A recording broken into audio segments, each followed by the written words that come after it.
স্বপ্নের মতো অভিষেক, দুর্দান্ত পারফরমেন্স আর পুরো দেশকে জয়োল্লাসে ভাসিয়ে নেওয়া এক রাত। এভাবেই যেন নিজের জাত চিনিয়ে দিলেন হামজা চৌধুরী। বাংলাদেশ জাতীয় ফুটবল দলে তার প্রথম ম্যাচেই গোল, অ্যাসিস্ট আর নেতৃত্বের ছাপ রেখে হামজা হয়ে উঠলেন মাঠের একচ্ছত্র নায়ক। দীর্ঘ অপেক্ষার অবসান ঘটিয়ে অবশেষে বাংলাদেশ জাতীয় দলের জার্সিতে দেশের মাঠে নামলেন এই প্রিমিয়ার লিগ অভিজ্ঞ মিডফিল্ডার। ভুটানের বিপক্ষে ম্যাচ দিয়ে নবরূপে ফিরেছে ঢাকা স্টেডিয়ামে। কানায় কানায় দর্শক ভরা ম্যাচে গোল করেছেন হামজা। বাংলাদেশ ফুটবল ভেসেছে 2-0 গোলে জয়ের জোয়ারে। ম্যাচের শুরু থেকেই বাংলাদেশ বল দখলে রেখে খেলেছে আক্রমণাত্মক ফুটবল। প্রথম গোলটি আসে 6 মিনিটে।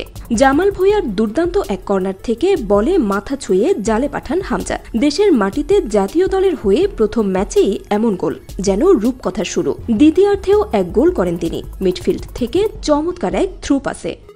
হামজার পরিপক্কতা, বল কন্ট্রোল ও আক্রমণ করার দক্ষতা পুরো ম্যাচে ছিল চোখে পড়ার মতো। যেন বাংলাদেশ দলের মাঠে বহুদিন পর একজন সত্যিকারের ডিপলাইন প্লেমেকার পেয়ে গেছে দর্শকরা। তার উপস্থিতিতে পুরো দলই যেন নতুন উদ্যমে জেগে উঠেছে।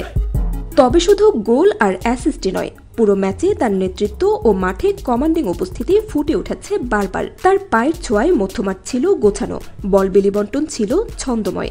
আন্তর্জাতিক ফুটবলে বাংলাদেশের এই নবযাত্রার গতি যেন বদলে দিলেন এই এক হামজার ঝড়। ম্যাচের পর দেশের ফুটবল প্রেমীরা সোশ্যাল মিডিয়ায় উচ্ছ্বাসিত প্রশংসায় ভাসাচ্ছেন এই তারকাকে। অনেকে লিখেছেন, একই সাথে আত্মবিশ্বাস, স্কিল আর দেশপ্রেম, হামজাই যেন বাংলাদেশ দলের নতুন স্বপ্নসারথী।